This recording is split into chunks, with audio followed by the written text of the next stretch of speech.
Vice President Yemi Osinbajo has urged Nigerians to give their best in their service to the nation in whatever capacity they find themselves. Osinbajo said this after the virtual extraordinary session of the authorities of heads of state and government of ECOWAS in Abuja. Our correspondent Abisola Adebayo now reports. The extraordinary meeting of the heads of state and government of the sub-region is at the instance of the forthcoming African Union Summit, slated for February 6 and 7, 2021 in Addis Ababa, where some vacant positions in AU are expected to be filled. Osinbajo, who hosted the ECOWAS meeting on behalf of President Muhammadu Buhari, says Nigerians should be proud of the country's leadership role in sub-region and regional issues. Those of us who put ourselves forward for any kind of leadership must accept that, and that, you know, our country is well worth it.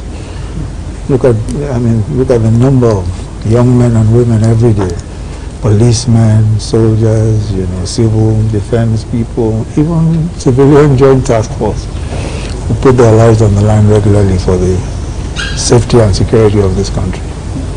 I think that all of them, you know, not only deserve our commendation, but they are also exemplars of what it is or how it is that we should relate to our country and whatever it is that affects our country. Nigeria is vying for the post of Commissioner for Peace and Security in the African Union, and other ECOWAS member states have agreed not to field candidates at the request of President Muhammadu Buhari. Mr. President made a direct request to other West African countries to stand down their candidates.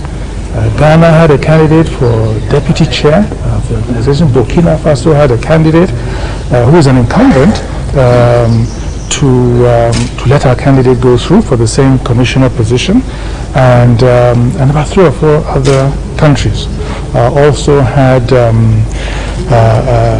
commissioners, candidates for these positions.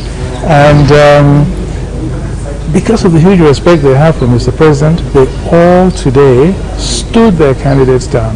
Foreign Affairs Minister says President Buhari also intervened in the AU leadership to ensure that the best candidates emerge for the continent. There were a number of African presidents that wanted to head the African Union. It rotates, you know, and there was going to be a big fight, you know.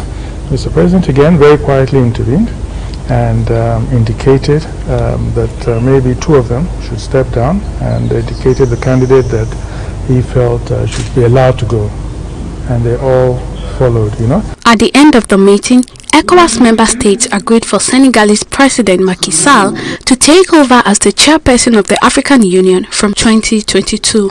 Abisola Adebayo, TV 360, Lagos.